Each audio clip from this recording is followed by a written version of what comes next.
Test one, two. Test. Test.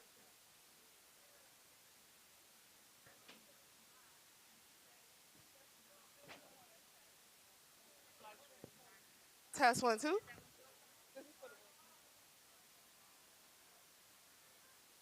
Test one, two.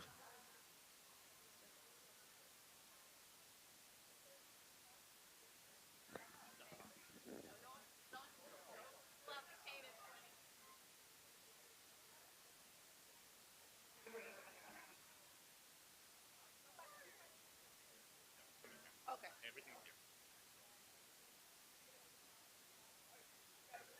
Huh? Good.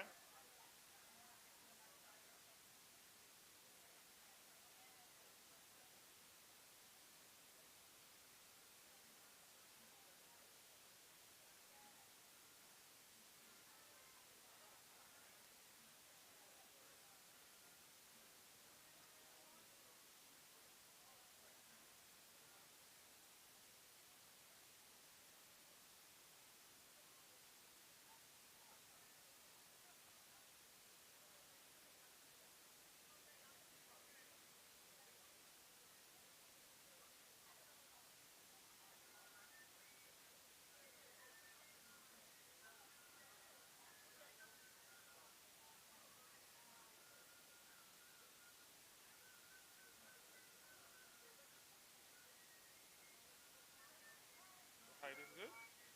What the fuck is shoulder?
it all set right? Yeah. 1 2 1 2. Yeah. Okay, thank you.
Good morning. Good morning. I am Gaston Alonso. I am the director of the Ethel R. Wolf Institute for the Humanities at Brooklyn College. And it is wonderful to come together as a community to welcome our colleges to our college this year's Hess Scholar-in-Residence historian and labor organizer Paul Ortiz.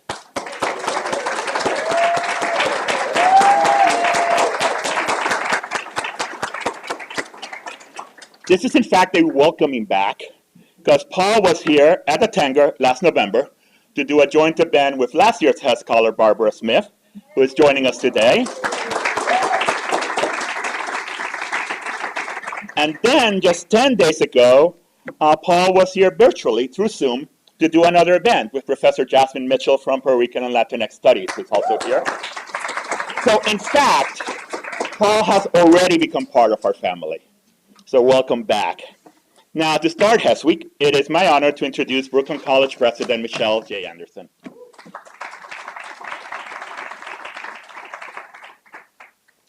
Hello, everyone, and thank you so much for coming. I am so excited about this week. This is officially your welcome to Hess Week, which is one of the great traditions here at the college and one of my favorite weeks. Hess Week was born out of a generous endowment from the family of Robert L. Hess, who is the 6th president of Brooklyn College and a real champion of the humanities. This great tradition was then continued through the tireless efforts of Ethel R. Wolf of the Ethel R. Wolf Institute for the Humanities, which is named after Brooklyn College professor and former dean Ethel Wolf herself, who is or was a heroine of the humanities at Brooklyn College, who helped bring the Wolf Institute to life. For nearly half a century, the Wolf Institute has thrived in its mission to keep public conversations about humanities and social sciences alive and well here at the college. And this is a place known for its excellent offerings in the humanities, as well as expert faculty who teach in so many areas related to humanities and social sciences. This week, we welcome strongly and in a big way Professor Paul Ortiz from the University of Florida as the Hess Scholar-in-Residence. In recognition of Professor Ortiz's his expertise and his work defending academic freedom, this year the Hess Week is also co-sponsored. 3 events are co-sponsored by the Frederick Ewen Civil Liberties and Academic Freedom Lecture. And we want to give thanks to the Frederick Ewen Fund for its generous support of these 3 events here in Hess Week. I'd also like to thank the director of the Wolf Institute, Professor Gaston Alonso, Professor Carla España, faculty associate at the Wolf Institute, and Kiana Benjamin, the Wolf Institute administrator. So a round of applause for them. For those of you who can't be with us in person for all of the events, I want to encourage you to watch the YouTube channel for the Wolf Institute, particularly for the Thursday evening event, the Wolf Memorial Lecture that Paul Ortiz will be giving, I believe at 5:30. It'll be live streamed on Thursday evening.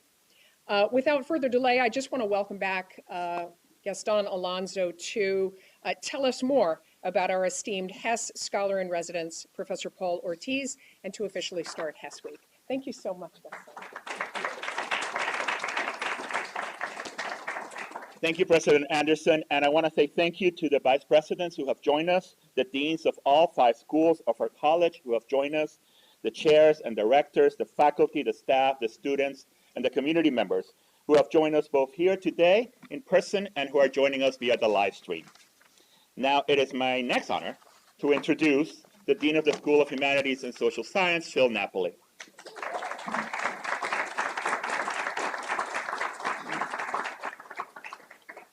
Good morning, everybody, and thank you very much to President Anderson, Professor Alonso, and everybody assembled here. I am Phil Napoli, the Interim Dean of the School of Humanities and Social Sciences here at the college.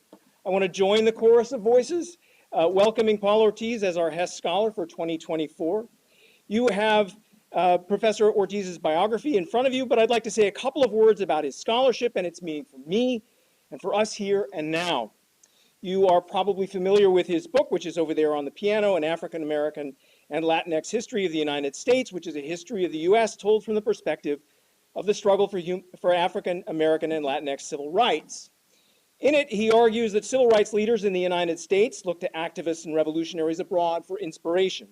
Reviewer Oscar De La Torre, reviewing the book for the Journal of African American History, wrote that by finding common ideological, discursive, and practical ground between Black and Latinx politics, Ortiz has produced a vibrant, uplifting, and enlightening history of how Black and brown activists formulated alternatives to racial oppression and capitalist exploitation in the history of both the United States and the broader Americas.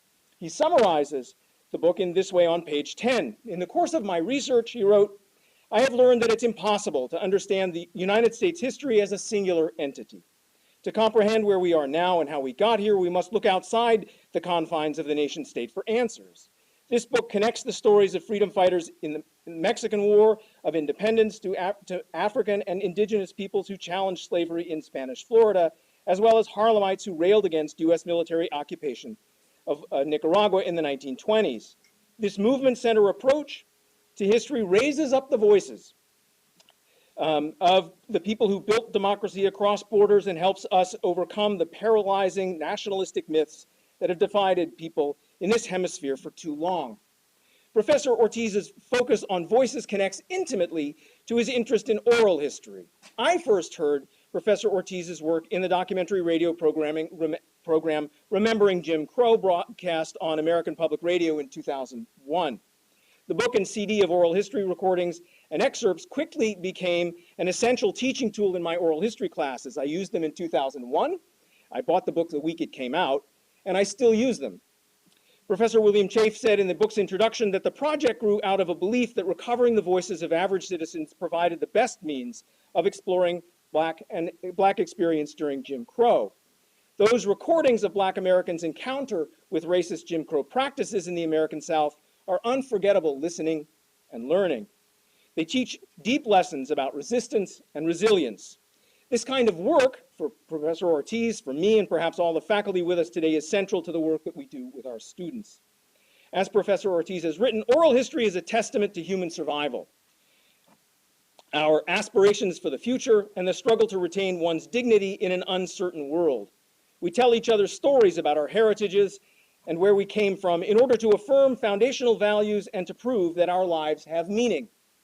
Without our memories, we have nothing to stand upon.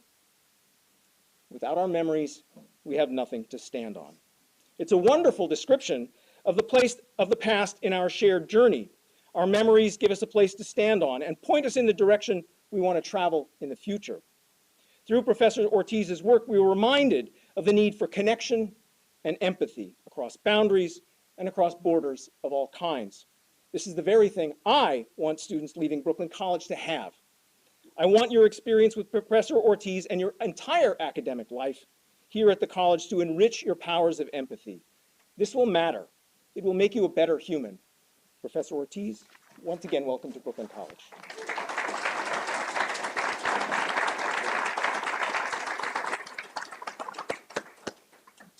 And to welcome Paul on behalf of our student body, I would like to now introduce Darla Moise, the undergraduate student body senator and a member of the Wolf Institute Board of Directors.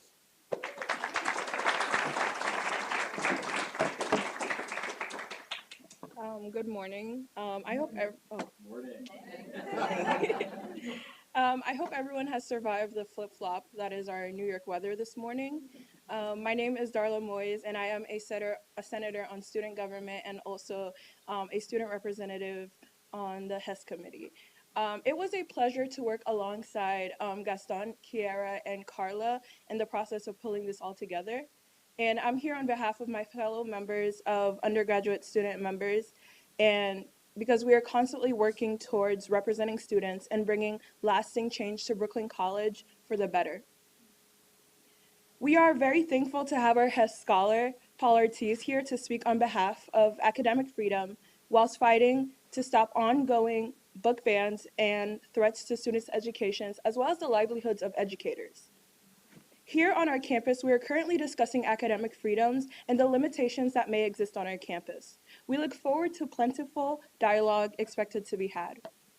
And I would also like to leave everyone with the push to attend meetings, to be present during conversations that involve your future. And our discussions this week will discuss education and the humanities, but the intrusions of our rights are happening right now. It takes time and it takes commitment, but it's a great step in getting involved. With that, welcome to Hess Week.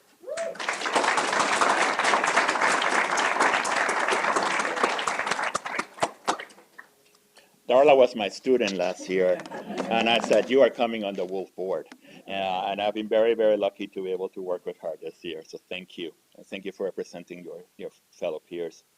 Now, today we are lucky and we are honored that we have with us Professor Christina Heatherton, the Elting Associate Professor of American Studies and Human Rights at Trinity College, and Armin Fardis, the Chancellor's Postdoctoral Fellow at the UC Santa Cruz, and a former student of Paul, who are both going to testify to the importance and the power of Paul's life's work. I will leave that for them to do. Over the last 8 months, our planning committee has worked with Paul to craft a week of events that are inspired by his scholarship, by his directorship of the award-winning Samuel Proctor Oral History Program at the University of Florida, and by his leadership as a past president of the United Faculty of Florida. We are very proud of the program that we have put together. We consider it a gift from us to our campus community. Throughout the week, we will be centering voices that will allow us to better understand the current attacks on the humanities and public education in general, our ongoing crisis of democracy, as well as, importantly, the power of oral history and of movement solidarity to guide us forward in ways that can defend and transform the humanities, that can protect and expand academic freedom, and that can stand up for our democratic practices. Now, I do have to acknowledge I want to encourage you, actually, to, on the way out, if you didn't see it on the way in, you take a look at the wonderful exhibit that Professor Helen Georges, who's with us, Mr. Georges curated a wonderful exhibition inspired by Paul's work of archival artifacts related to Paul. And so if you didn't see it on the way in, on the way out, please make sure that you see it. I also want to acknowledge Helen's work in developing the library guides for Hess Week that provide our students with free electronic access to Paul's writings, but also to other writings and resources related to our events. We want Hess Week events to be an important part of our students' education, and Helen's work in the library guides helped to accomplish that goal for us. So thank you, Helen. Now, events like this are the product of, they're the work of teams of people, dedicated people, right? And we acknowledge them in the programs that you got at the door. But please indulge me for a little bit, a couple minutes, because I must express my gratitude to my team. President Anderson already acknowledged the work of Kiana Benjamin, the Wolf Institute's administrator, and Carla Espana, faculty associate, and I must second the president's acknowledgement. Without Kiana and without Carla, none of this would be possible, so thank you.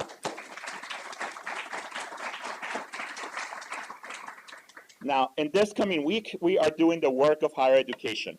We are broadening minds and complicating the narratives that we tell ourselves to make sense of this world. Our hope is that the week will be intellectually engaging, that it will be personally challenging, and that it will be institutionally transformative. At the door, you receive the schedule for the week, and if you're joining us online, you can find all of our events on the live page of our YouTube channel.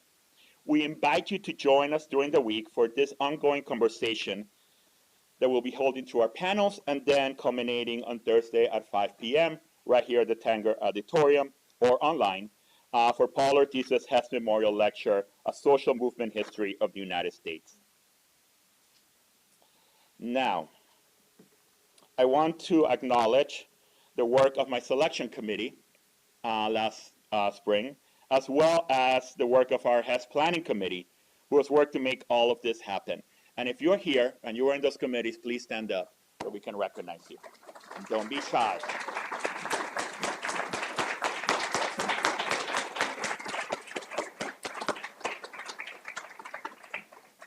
Thank you so much. And I also want to thank the library for letting us make this room our home for the week.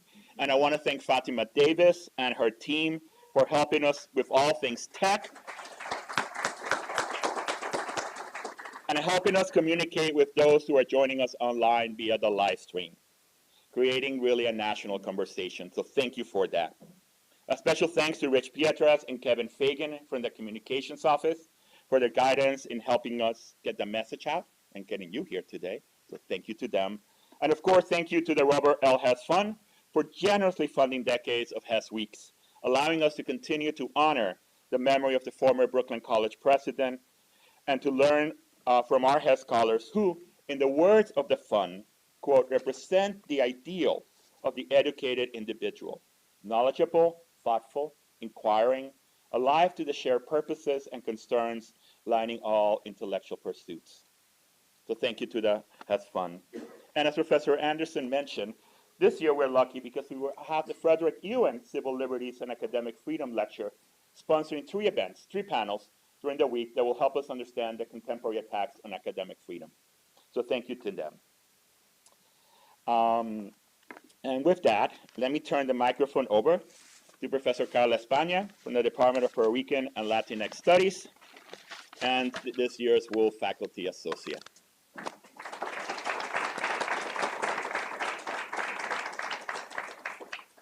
Good morning, buenos dias. All right, I love how awake we are so early. This is great.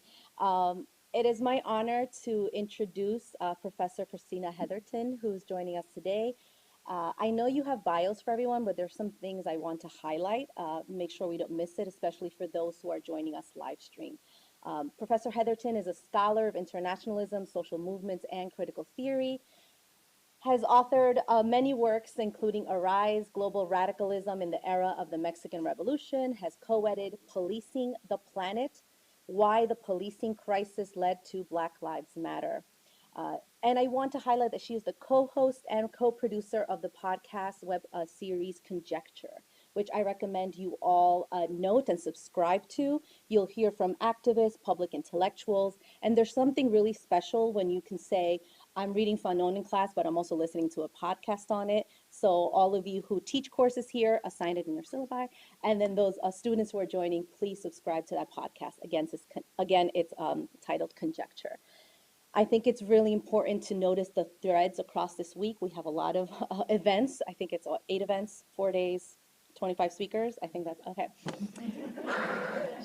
Okay, we got this, we got this. And I think it's so wonderful with the words that our Dean Napoli was sharing earlier about the importance of memory for our foundation, right? If we don't remember, then how are we going to move forward, right? And I think the work of Professor Heatherton is a testament to that. So thank you so much, Christina Heatherton. Please join us.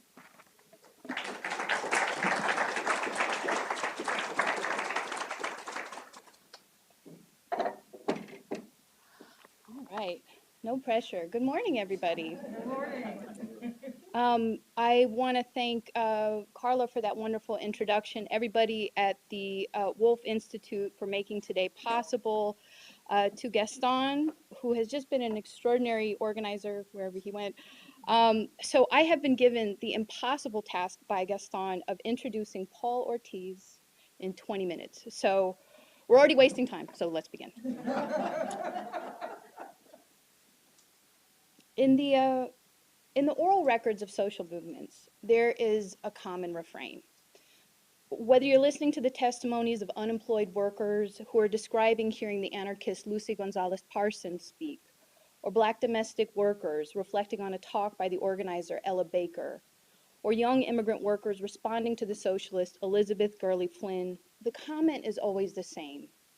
It was as if my words were coming out of her mouth. In researching the history of social movements, I'm struck by how common this phrase is. Once people hear their desires, their own angers, or their hopes articulated by someone else, they often describe gaining confidence as they realize they are not alone, but a part of something bigger than themselves. Today, we might think about hearing people like Olayemi Olorin speaking back to Mayor Eric Adams about the NYPD on the most recent Breakfast Club, or Palestinian legal scholar Noura Erakat making the case for a free Palestine in the mainstream media, or our honoree Paul Ortiz describing how educational labor can and must become a bulwark against this country's drift towards fascism.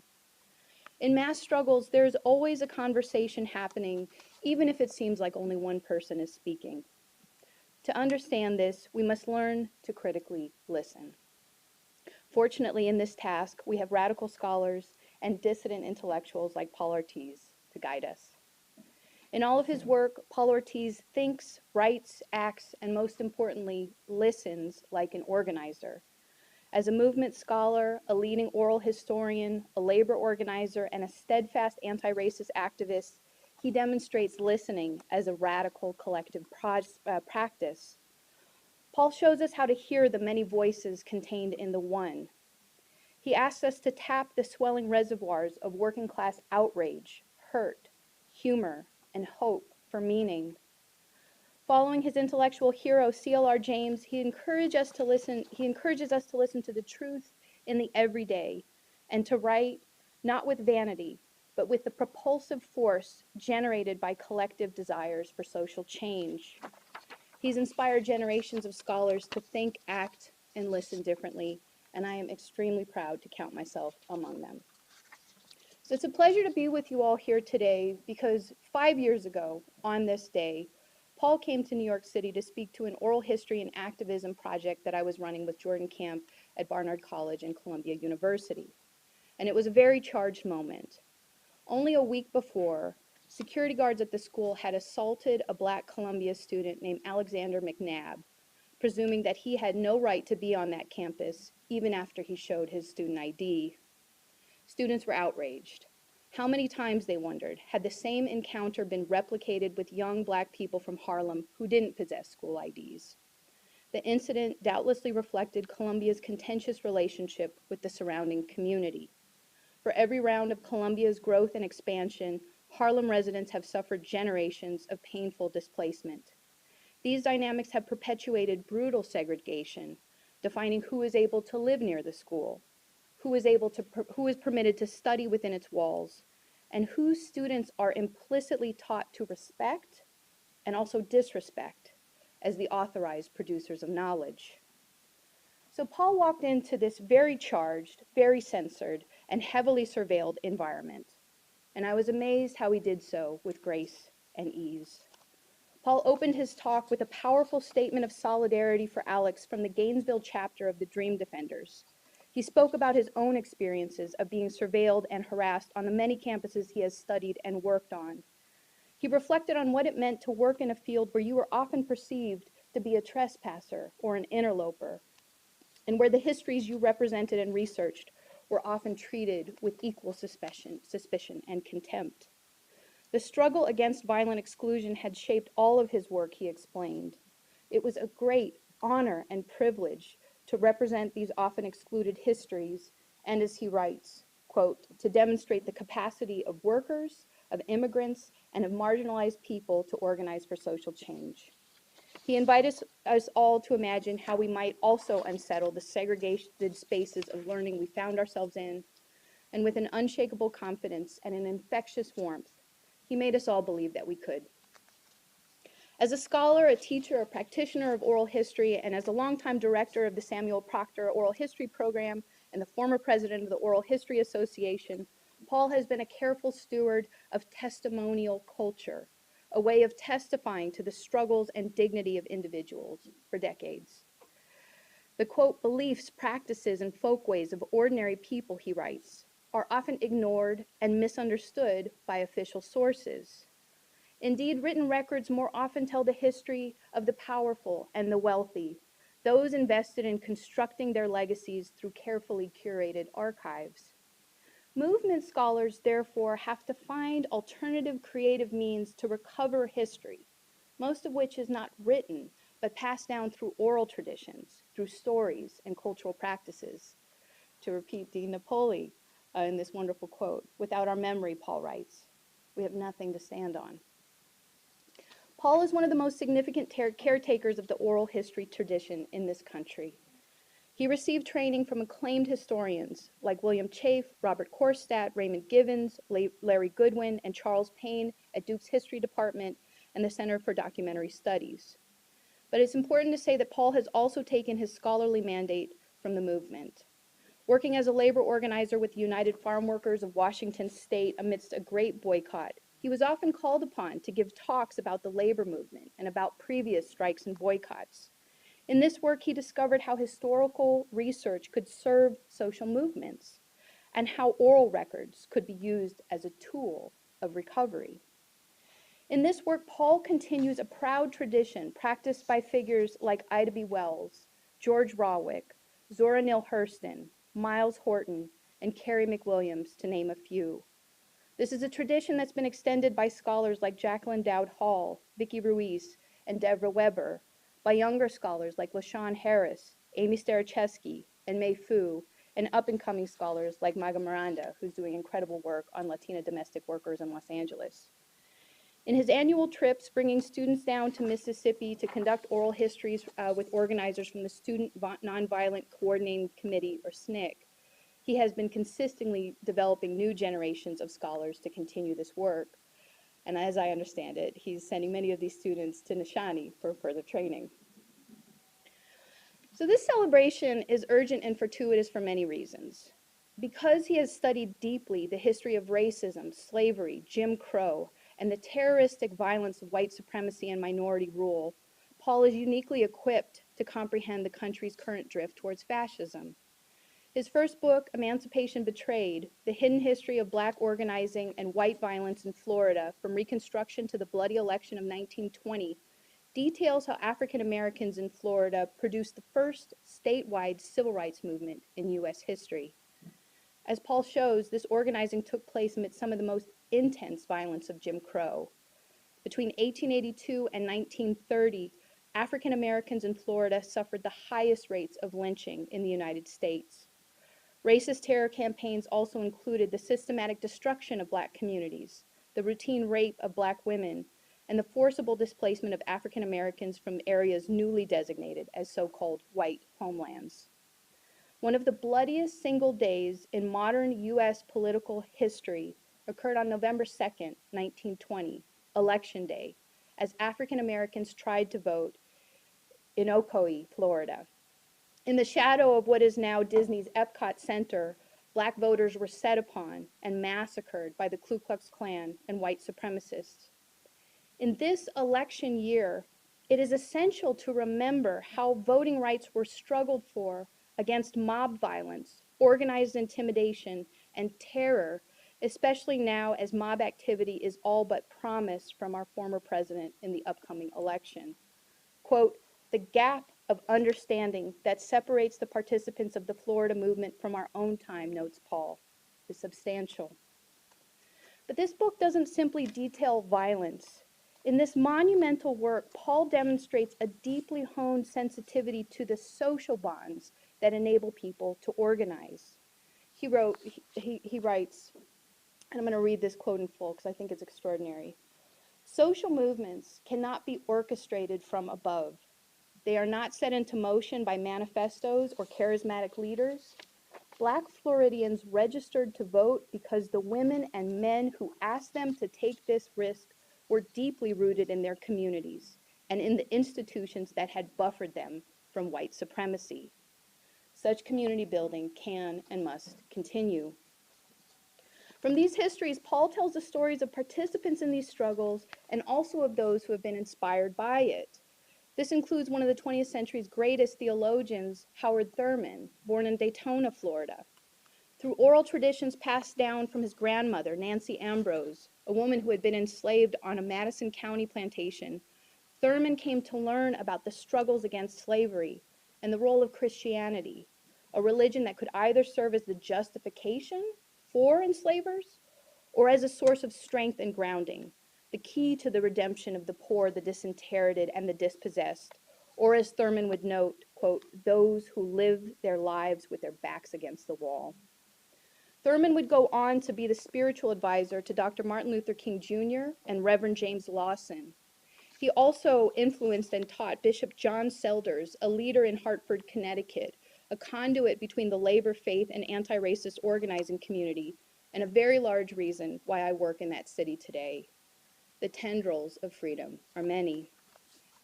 Emancipation Betrayed, Paul's first book, is as significant for what it creates as for what it continues. The book begins with the epigraph, "Let all true believers in democracy and equality today strengthen ourselves by studying what they did and how they did it." This opening line is the last sentence of C.L.R. James's famous essay, "Every Cook Can Govern." It was recommended by labor organizer and writer Marty Glaberman, who was a comrade of James's and a member of his Johnson Forest tendency in Detroit. So Paul's book begins with the trace, a living link to James and the radical politics he embodied. This is, of course, not his only link to histories of struggle that he captured. Emancipation Betrayed was an outgrowth of Paul's work on the Oral History Project Behind the Veil, documenting African American life in the Jim Crow South, which he began as a graduate student. It was there that he first engaged the work of Stetson Kennedy, the director of the Florida Writers Project for the WPA between 1937 and 1942. Kennedy had gathered worker stories from throughout Jim Crow Florida, from the state's orange groves, its phosphate mines, turpentine camps, and railroads, from its sharecroppers, its convict laborers, evicted tenants, from the mothers of starving children. Kennedy did not merely gather these stories, but as Paul teaches us, he also organized with them. He presented these oral testimonies to the United Nations Ad Hoc Committee on Forced Labor in 1951. There he indicted Florida's employers, and also, as Paul writes, the entire framework of American criminal justice and labor jurisprudence, including federal and state authorities. It would be decades before scholars would confirm what Kennedy had presented and what Black Floridians already knew, that unfree labor was a pervasive element of life in the Jim Crow South. Paul is clear about the stakes of the work of historical recovery. At the outset of an African American and Latinx history of the United States, he writes, quote, "In a time of endless war, with democracy in full retreat, I argue that we must chart pathways towards equality for all people." In this highly celebrated book, Paul follows the call of Chicana scholar and former SNCC organizer Elizabeth Betita Martinez to develop a, quote, "new origin narrative of the United States." And Paul's narrative does this. It is expansive, liberatory, and hemispheric. He, quote, rediscovers the ideas of Emancipation Day lectures, Mexicano newspapers editors, abolitionists, Latin American revolutionaries, and Black anti-imperialists who dreamed of democratic ways of living in the Americas. He traces the evolution of what he calls emancipatory internationalism, a gift of the Haitian Revolution, created in dialogue with anti-colonial indigenous movements throughout the Americas. In recalling, for example, how self-emancipated enslaved people joined Seminole Indians and fought off state militia together in battles inspired by the Latin American wars of independence, we gain a different vision of freedom. In Frederick Douglass's abolitionist calls to end slavery and to stop military aggression in Mexico, or in Jose Marti's denunciation of Jim Crow racism, labor repression, and U.S. imperialism, we see emancipatory internationalism blossom across the 19th century. This tradition flourished throughout the 20th century, as Paul shows, in CIO labor organizing against Jim Crow and Juan Crow. We see how it expands in movements against war, against policing and housing discrimination, and how it exploded in the greatest general strike of the Americas, led by immigrant workers on May Day in 2006. In this deeply researched and passionately written book, Paul offers a vision of internationalism that is organic, living, and breathing, and one that has deeply influenced my own. Indeed, the original title was Our Separate Struggles Are Really One. Against the self-made, proprietary visions of U.S. freedoms, the ones that define freedom as the freedom to accumulate and therefore also to subjugate, this is a very real and very necessary vision of solidarity and survival that Paul describes. Only one of these versions of history can save us now. It is significant that we are speaking here today at Brooklyn College. As people in this room and that are watching on the live stream are keenly aware, the far-right culture wars are being mainly rooted directly through higher education. In this fight, Florida has been ground zero. The state has banned critical race theory. It has banned the 1619 history curriculum. It has banned books. It shut down the New College and repopulated its administration with ultra-right political operatives. Last year's Black History Month opened as the Florida Department of Education tried to ban African American history AP courses, arguing that content about Black history, social transformation, and queerness was illegitimate. Black history has become the target of these attacks because, as Paul argues, quote, African American history has been at the center of a reimagining of what this country could be, a more inclusive, a more diverse, a more welcoming society to all. As he notes, the arguments against so-called woke education are just a decoy. These are not the arguments that are made in union halls or at high school sports games, but they are the ones that are presented in the gated communities of Palm Beach in South Florida, at rallies in wealthy California towns like Pasadena, and at reactionary Manhattan fundraisers where they receive great applause. Of course, this is nothing new. 100 years ago, a committee formed here in New York City to combat similar attacks on education and educators in the early Red Scare. Mark Starr was the head of worker education for the ILGWU, the International Ladies Garment Workers Union, in the 1920s. He wrote, quote, talk of subversive and immoral activities is nothing but a smokescreen behind which the enemies of public education seek to destroy the economic and intellectual foundations of our school system. And he is right.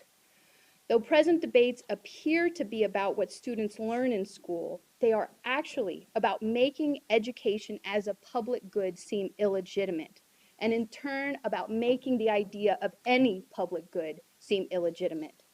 It is about making our histories of struggle seem illegitimate, and it is about making our power to organize impossible to imagine or remember. Such re-envisioning has long been central to anti-democratic efforts, and they are central to Florida Governor Ron DeSantis' vision. He's encouraged a vigilante-like atmosphere where school board meetings are menaced, where teachers and librarians are labeled groomers and chased out of the state by death threats. He represents a new breed of conservatives who don't just want electoral power, but want to, quote, tear down institutions, as Paul recently explained in the Washington Post. Make no mistake about it, writes Paul, we are moving decisively towards fascism in Florida.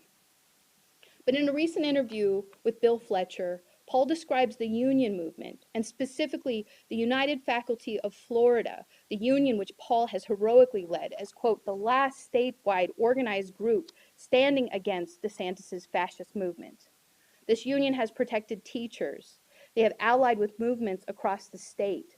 They have transformed fights over education into labor struggles and protected entire fields like gender studies as a result. Paul and his fellow union members are not only fighting to defend education, they are fighting for a future which is being made inconceivable as our histories of struggle are being eclipsed. We must do the same. So if you are wondering why this beautiful celebration of Paul Ortiz has come about, it is not simply because Dr. Ortiz is a phenomenal scholar. It is decidedly because he is a beacon of hope and strength in our dark times. When he writes and speaks, it is with the hopes of so many. It is as if our words were coming out of his mouth.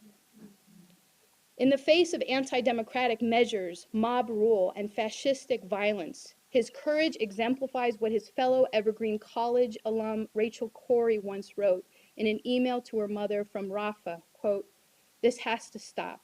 I think it is a good idea for all of us to drop everything and devote our lives to making this stop. Free Palestine. Part of his dedication to solidarity is no doubt made possible by his compañera, Sheila Payne.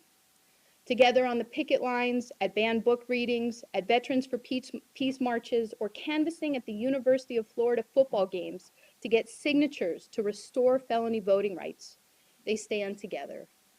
We are all made stronger by their hope and love for humanity, and when they move to Ithaca, the former home of Bill Friedland, they will do so with the winds of history at their backs. What untold beauty this new chapter will bring for them and for us all. Thank you, Paul Ortiz.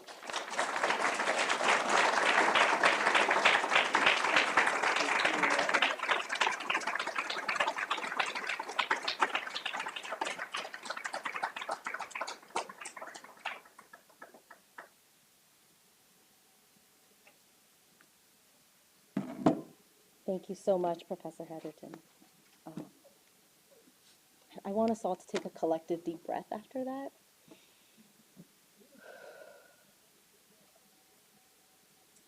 I also want to encourage you to revisit our live stream on the Wolf Institute YouTube channel. It'll be archived, so in a bit you'll see this recording. So those of you who missed, there were so many important references in those remarks from beginning to end that I want to go back and make sure I didn't miss anything. So thank you.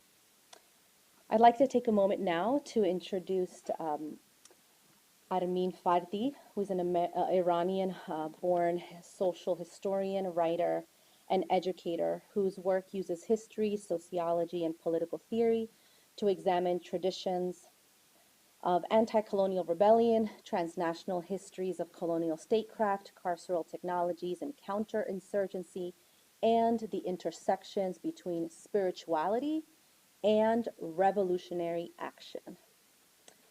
This fall, Professor Armin will be joining San Francisco State University, and I'm thrilled that they could join us today with their remarks on video. So if you could please join us. Thank you.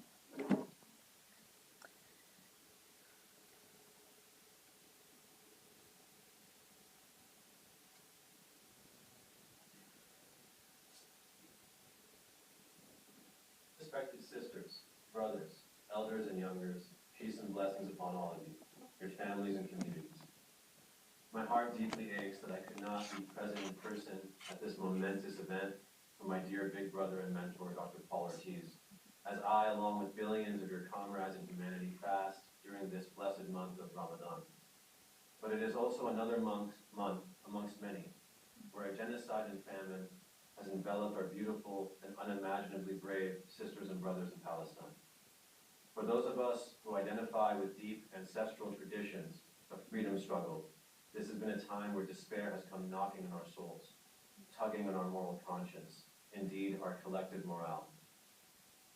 I believe the antidote to this despair is to be found in collective struggle, principled and steeped in love for one another.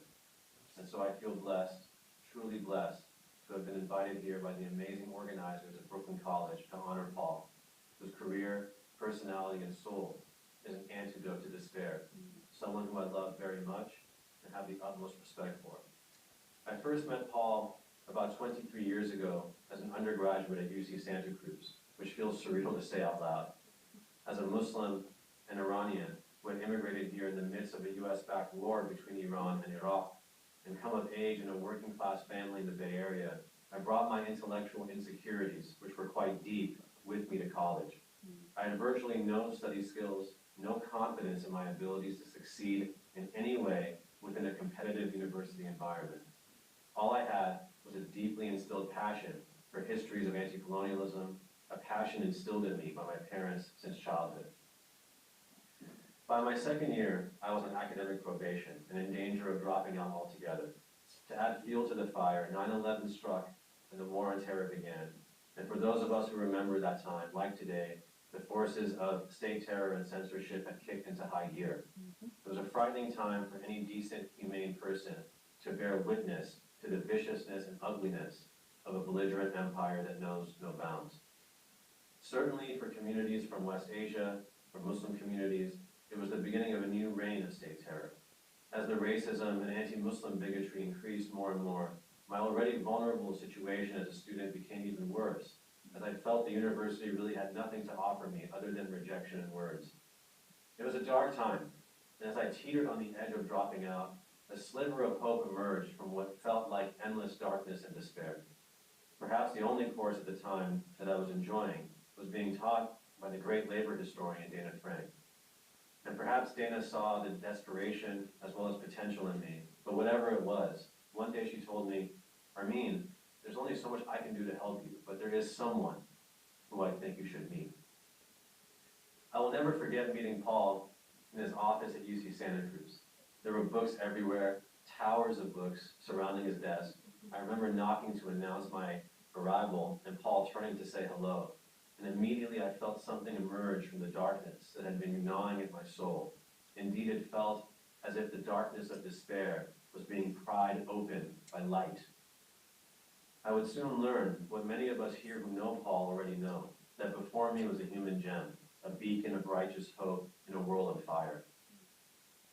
And so before I knew it, I was reading Edward Said and C.L.R. James and legions of other legends in the pantheon of anti-colonialism. But it wasn't the books. And don't get me wrong, the texts were vital indeed and began to nourish my intellectual and spiritual longing to study transnational histories of anti-colonialism. But it was really the unquestioned belief in my potential as a human being to reach the upper limits of what I was being called to do. A call that so many of the people I grew up with did not heed because there was no one in their life or schools who cared. I can say with ironclad confidence and sincerity that had I not met Dr. Ortiz that day, so many years ago, I would not have pursued a career in teaching and research, much less have completed a PhD at a prestigious academic institution. Furthermore, Dr. Ortiz convinced me, as he has done for countless first-generation students, working-class students, and students of color, that being a scholar and teacher was not merely a distant possibility or fantasy, but a reality that could be achieved through rigorous study and a commitment to justice. From my very first year as a PhD student in the Africana Studies Department at Harvard until today, as I embark on the journey of being an assistant professor, Dr. Ortiz has been by my side. Rarely does a week go by that Paul and I do not check in on the progress of my work, research, my activism, and my life in general. The fact that Dr. Ortiz was there for me as far back as 2001 while I was teetering on the brink of falling out of my undergraduate studies, and just a few years ago was again present on my dissertation committee at Harvard, epitomizes not just the great academic mentor that he indeed is, but the unparalleled human gem that all of us who have had the privilege of crossing paths with him know him to be. Paul is a beacon of light for those of us who seek to reconcile the imperatives of critical academic research in the pursuit of justice with a deep-rooted commitment to mentorship and teaching. In each of the daily ritual prayers of Islam, the Salah, all Muslims, regardless of creed, recite the first surah or chapter of the Blessed Quran, the Fatiha, or what's called the opening in English. And in this most sacred of chapters in our sacred book, we are called to ask the Most High to guide us on the straight path. Ihdina sirat al-mustaqim. There is an acknowledgement in this, that as fallible beings, to walk the path truest to our souls, a path of ethical struggle, intellectual cultivation, and spiritual growth takes guidance, because the world is unstable, and we will at times teeter and at times fall. But to always draw ourselves back to the path, which requires both our own effort, but as importantly, the help and support of others, as well as the unseen. So, I want to close just by saying, Paul, thank you for guiding so many of us upon the straight path. For everything you have done, you are a gift to humanity, walking the well-tread and righteous road of the prophetic tradition. Peace and blessings upon all of you.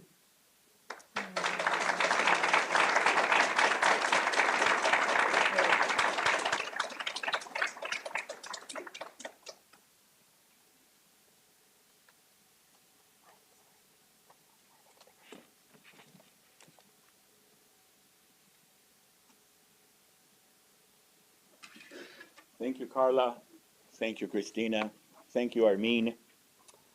And now, help me welcome back to Brooklyn College someone who had become very, very special to us, last year's Hess Scholar-in-Residence, the activist, the publisher, the author, the icon, Barbara Smith.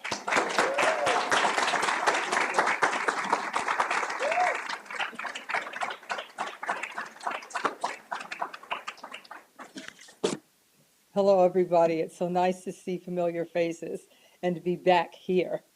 This is my second favorite campus in the world. The first one, of course, is where I went to college. But I am so happy to be back here. And they're such different places. So it's not even really fair to compare them. But I'm so glad that I could come today from upstate where I live, because I missed the beautiful opportunity to be in the same room with a human gem.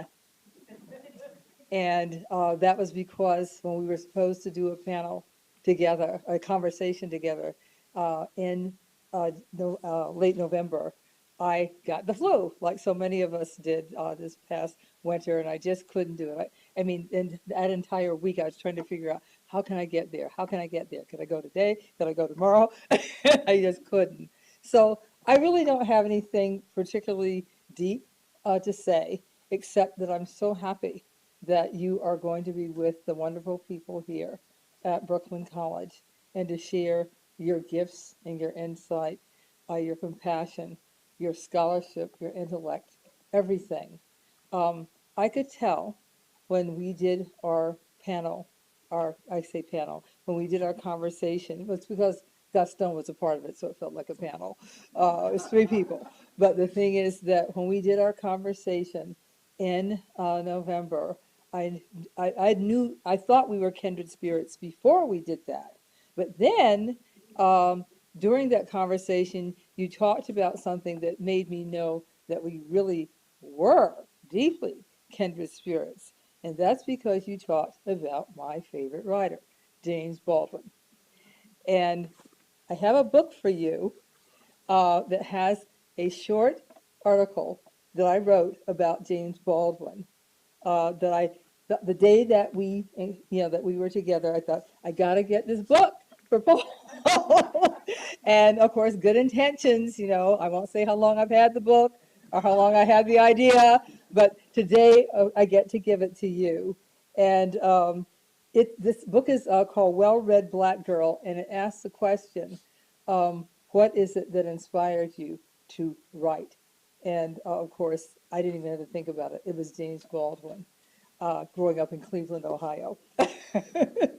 So that's really all I wanted to say. And just understand how fortunate you are and how lucky you are to have this experience. And I'm so glad to be with you briefly as it is to welcome Paul. Welcome.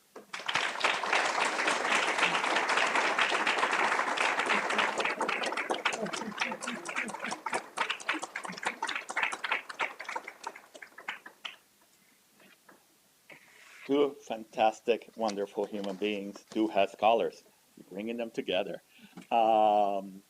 Speaking of books, I should mention for the students in the audience, at the end of the event, we will be handing out free copies of Paul's book. So.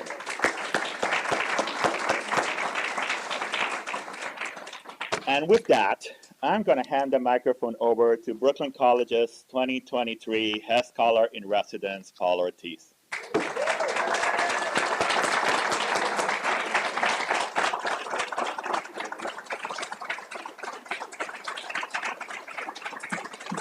Thank you so much. Thank you, everyone. Thank you. Thank you. Well, I don't really want to talk. I want to read this book now. Oh my gosh. Thank you, Barbara. Well, it is such a privilege for me. I feel personally humbled and inspired to be back at Brooklyn College. I want to let you know, since the fall, President Anderson, Dean Napoli, I have become a tireless booster at Brooklyn College. I'm telling people it is the best college in the country. And they're like, oh, don't you teach at the University of Florida? I'm like, yeah, but I love Brooklyn College. I mean, my gosh. There's so many people to thank, but in my tradition, kind of where I come from, it is important to thank people. I want to begin by thanking Professor Gaston Alonso, Kenna Benjamin, Carla España. The people at the Wolf Institute are just incredible.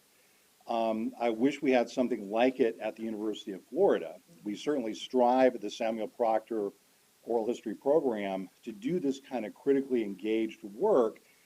The idea that you don't have to separate rigorous academic study with civic engagement, even with organizing and activism, those things really can go together, as you heard from Professor Heatherton and Professor Fardis. I also want to thank Professor Helen Georges for the wonderful, amazing work you've done all year in actually doing something for me, which I had never done, which was compiling all these different articles and books. So thank you. And the exhibit is just very inspiring and amazing. So thank you very much, too. I'm going to continue with thanks. Professor Heatherton mentioned my wife, Sheila Payne, who many of you know from her own organizing work. Sheila is the only person I know who has won organizing awards in 4 different states from the AFL-CIO. She grew up in a farm in Homestead, Florida. She was the rodeo queen of Homestead when she was 16, around the same time that she met Cesar Chavez. And we got to know each other organizing, as Professor Heatherton mentioned, during the United Farm Workers' 8-year boycott of Chateau Saint Michel wines. And I always, when I talk about that, I always thank people here, because I know there are people here that supported that boycott. And what was amazing about that was at a certain point, we did get arrested, which is pretty status quo if you work with the United Farm Workers for any length of time. We went to jail together, and we decided after that experience of going to jail together that, oh, if we can go to jail together, we get married. So we've been married since 1995. And the attorney who actually got us out of jail, and who Armin is actually working on this gentleman's papers now, it was kind of at a really tough situation where the police really didn't like us. And we were in this jail in a basement, and I thought, you know, we're getting prepared for the worst, basically. And into the jail walks this older white gentleman with a flowing beard, wearing a pinstripe suit. Now, in my entire life, I'd never seen anyone wearing a pinstripe suit. I'd read about people wearing pinstripe suits. This man actually had a pinstripe suit. And it turned out to be John Thorne, who I didn't know at the time, but someone later told me. You know that he was one of George Jackson's main attorneys. I said, you got to be kidding me. So the movement connections between what Attorney Thorne had done, he'd worked with United Farm Workers, he'd worked with George Jackson and Black Panthers and so many other groups, was just really a big deal in our lives. This whole tradition of struggle, of suffering, and of organizing. I would be remiss if I didn't mention, and I know she doesn't want me to do it, but I'm going to do it anyway. One of the many scholars we have here who my whole career I feel is kind of patterned after, and every time she writes something, I go right away to read it, is Professor Jean Theoharis.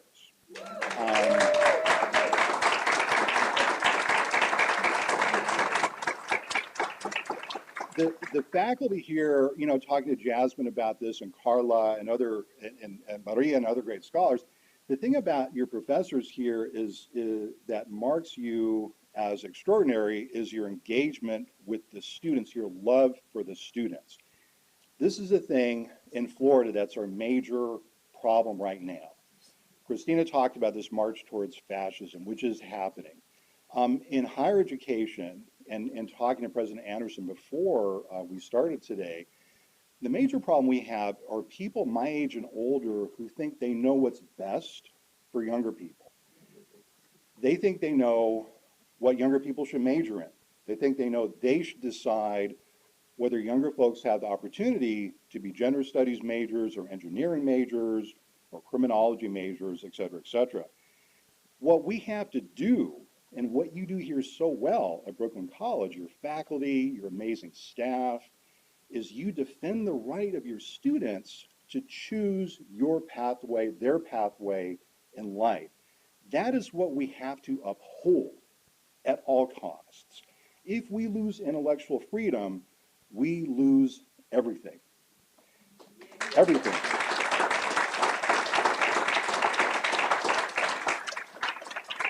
The tradition of Puerto Rican and Latinx studies here is sacred, it's precious.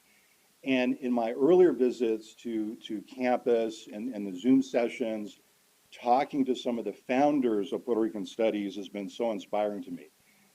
To remind us that the traditions that I come out of were created by community organizers.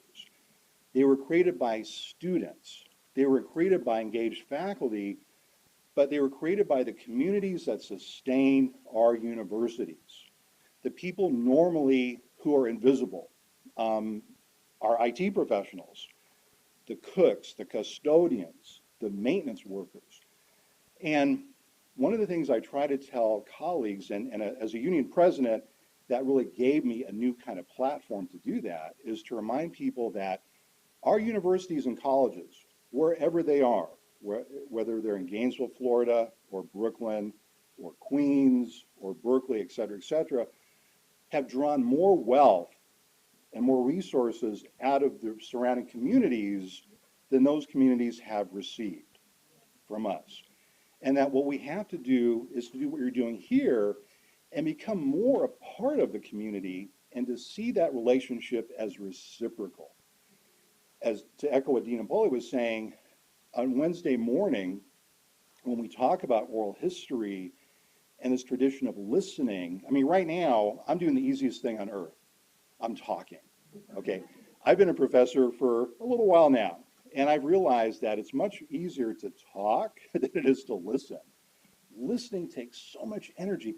I remember, and this is, again, previewing what I'll be talking about Wednesday morning, when I first started those interviews that Professor Heatherton referred to when I was a graduate student, At the end of like a 1 hour interview, I hadn't lifted a finger, but I would be so exhausted because if I'm doing my job and I'm listening actively, it's just, there's no other physically challenging thing I can imagine, right? It's just incredibly hard.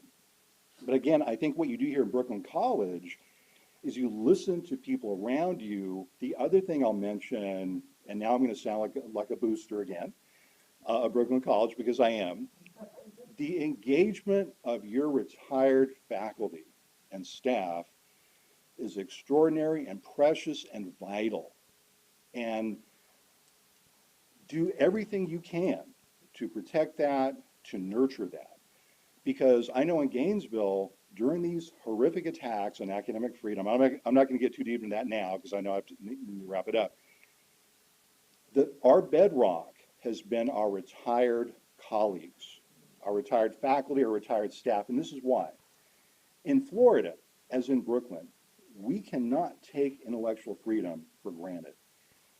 There are retired faculty on my campus who were on campus when, if you were accused by anyone of being lesbian, gay, you could be fired. Like right away. There was no there was no options other than just getting fired. On my campus, we were started, and you read this, those of you who read the task force on African and Native American history that I co-chaired for 2 years, that has recently been removed from the website of the University of Florida and eliminated, as our anti-racist website has been eliminated, at the same time that DEI staff were terminated. But during that 106-page report, what we said was that the University of Florida, like many institutions in this country of higher education, was founded not simply as a predominantly white institution, but as an all-white, all-male, all Protestant, all wealthy institution. Catholic or Jewish faculty, students, not welcome, okay?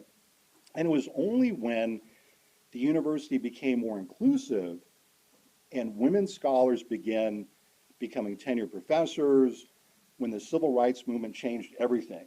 I am here because of the civil rights movement, because of the courage and heroism of African American organizers in the Deep South who started a movement in the Mississippi Delta and then spread that movement and then created these inclusive opportunities for Hispanics, for Asian American scholars, for women scholars.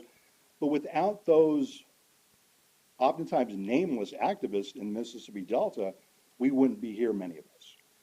That's why I take students to the Delta every year, or as much as I can. So I'm a history professor also. I've lost my train of thought, but I would simply just keep lecturing. I really would, yeah. But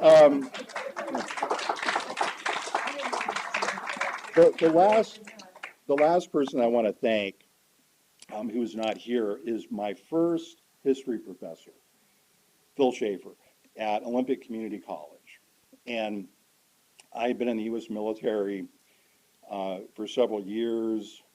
Where I grew up, you know, no one talked to younger people about college.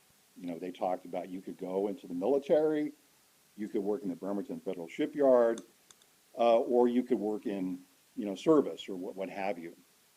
And when I got back from Central America in 1987, and I was in this class, it was ancient civilizations. I'm one of the last generation that took the whole Western Civ survey, Barb. Remember that? I took the whole survey, you know, starting with like the New Kingdom to like the early modern Europe. So I remember being in this class, and this kind of middle-aged white gentleman walks in. He has a stack of books, like twice as many books as that. First of all, I'm thinking, how can he carry so many books? You know, it's just, but what he did, Gaston, was he started lecturing and talking about ancient history in early modern Europe and Greece and the Roman Empire, et cetera, et cetera. And I'd never seen this in my life. He was working, apparently, but he enjoyed what he did. And it was astonishing to me because growing up in a shipyard, working class town, we associated work with punishment, okay? We'd hear elders talking about, you know, the Adam and Eve messed up and now we have to work. And yeah, that's how, you know, there are distinctive working class cultures in this country, and I grew up in one of them, I'm very proud to say. But Phil Schaefer enjoyed what he did. And he was just like doing what I'm doing now. And I was just blown away. And I went to Professor Schaefer's first office hours. And he said, young man, what can I do to help you? And I said, Professor Schaefer, I want your job. But first of all, I have to make sure, do you get paid to do this? And I was serious. I had to make sure because I thought, well, if you enjoy it, surely you're not getting paid for doing it. But I just want to thank Professor Schaefer because he was a person, you know, Armin gives me a lot of credit, too much credit. His family is so incredible. But Phil Schaefer was a person who taught me how to deal with first-gen students in a real realistic way. Because the first thing I said was, you know, I really want to become a professor. And once he found out what my background was, he said, well, Paul, you know, it's going to be rough sailing for you. And he was honest. But he believed in me, he wanted to help me, but he was realistic too. And he said to get from where you come from to where you want to go is going to take years of work, but it's in a supportive community. Olympic College was the greatest college at the time for me, for a first-gen military veteran from a working class community. Brooklyn College, I feel, is the best college in this country for the obstacles you have to face constantly, the budget cuts, the attacks on academic freedom. But you have the material here, I hate to use that word, but the faculty, the administration, the leadership, the community to keep the struggle going. So thank you so much for the great honor of naming me this year's Hess Scholar. I look forward to a great week of activities, but I do want to let you know you can count on me well into the future, as long as I'm around, to be a big booster of Brooklyn College, because Brooklyn College is where it's at. Thank you.